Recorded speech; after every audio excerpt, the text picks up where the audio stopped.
বঙ্গোপসাগরে সৃষ্ট হওয়া গভীর নিম্নচাপটি উপকূল অতিক্রম করেছে।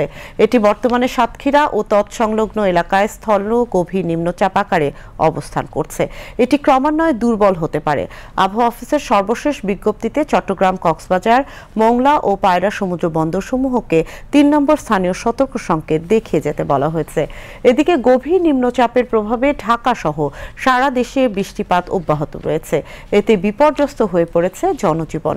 এছাড়া 1 থেকে 3 ফুট অধিক উচ্চতার জলোচ্ছ্বাসে প্লাবিত হয়েছে দেশের উপকূলীয় অঞ্চলের দ্বীপ ও চর এলাকাসমূহ। শাহেদ জাহিদের প্রতিবেদন। সকাল থেকেই বৃষ্টির শুরু। বৃষ্টিস্নাত দেশের বিভিন্ন অঞ্চল। বঙ্গোপসাগরে সৃষ্ট সুস্পষ্ট লঘুচাপ নিম্নচাপে পরিণত, আর এরই প্রভাবে এমন বৃষ্টিপাত। বৃষ্টি কালও হতে পারে আভাস আবহাওয়া অধিদপ্তরের।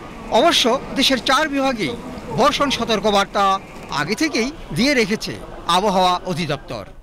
বাতাস তেমন হবে না, তবে যেটা হবে বৃষ্টি হবে, অতি ভারী বর্ষণ হওয়ার সম্ভাবনা আছে। ঢাকা সিটি এবং চট্টগ্রাম সিটির জন্য আমরা বলেছি যে এইসব জায়গায় একটা জলবিদ্যুৎ হওয়ার সম্ভাবনা রয়েছে, যেহেতু আপনার অতি ভারী বর্ষণ হওয়ার সম্ভাবনা রয়েছে। এবং দেশের 4 সমুদ্র বন্দরকে 3 নম্বর সতর্ক সংকেত দেওয়া আছে।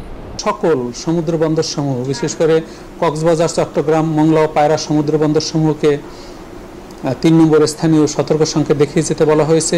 তাছাড়া সকল মাছ ধরা নৌকা ও ট্রলার সমূহকে নিরাপদ আশ্রয়ে যেতে বলা হয়েছে এবং পরবর্তী নির্দেশ না দেওয়া পর্যন্ত তাদেরকে নিরাপদ আশ্রয়ে থাকতে বলা হয়েছে।